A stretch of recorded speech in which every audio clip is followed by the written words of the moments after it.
کہ رخ ان کا دیکھا ہے جب سے کمر نے، نکلتا ہے منہ کو چھپاتے چھپاتے میرے۔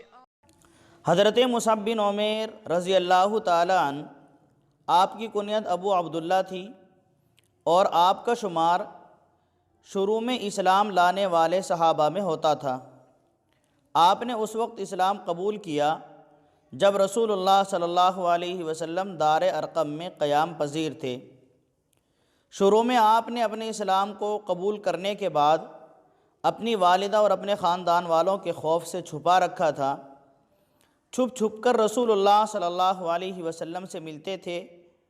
پھر کسی نے آپ کو نماز پڑھتے دیکھ لیا تو آپ کے گھر بتا دیا، جس پر آپ کے گھر والوں نے آپ کو گھر میں قید کر دیا۔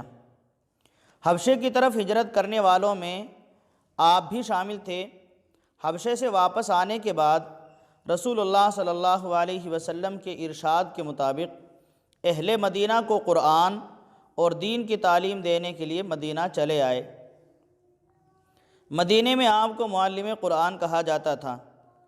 صحابہ سے روایت ہے کہ مصعب بن عمیر رضی اللہ تعالی عنہ کا شمار مکے کے خوبصورت اور ناز و نام میں پلے ہوئے نوجوانوں میں ہوتا تھا، مگر اسلام قبول کرنے کے بعد انہوں نے اپنے آپ کو ایسی مشقتوں میں ڈالا کہ ان کے جسم سے کھال ایسے اتر گئی جیسے سانپ کے اوپر سے کینچلی اتر جاتی ہے۔ ایک اور روایت میں ہے کہ مصعب رضی اللہ تعالی عنہ مکے کے حسین و جمیل اور دولت مند نوجوان تھے۔ ان کی والدہ ان کو بہترین پوشاک پہناتی تھی، بہترین خوشبو استعمال کیا کرتے تھے۔ نبی کریم صلی اللہ علیہ وسلم جب بھی مصعب بن عمیر رضی اللہ تعالی عنہ کا ذکر فرماتے تو فرماتے تھے، میں نے مکے میں مصعب سے بڑھ کر اور کوئی آدمی اتنا ناز و نام میں پلا اور سجا سجایا نہیں دیکھا۔ حضرت علی رضی اللہ تعالی عنہ سے روایت ہے کہ ایک بار وہ رسول اللہ صلی اللہ علیہ وسلم کی خدمت میں موجود تھے کہ مصعب بن عمیر رضی اللہ تعالی عنہ حاضر ہوئے۔ ان کے جسم پر چھوٹی سی چادر تھی جس میں چمڑے کے چھوٹے چھوٹے ٹکڑوں کے پیوند لگے ہوئے تھے۔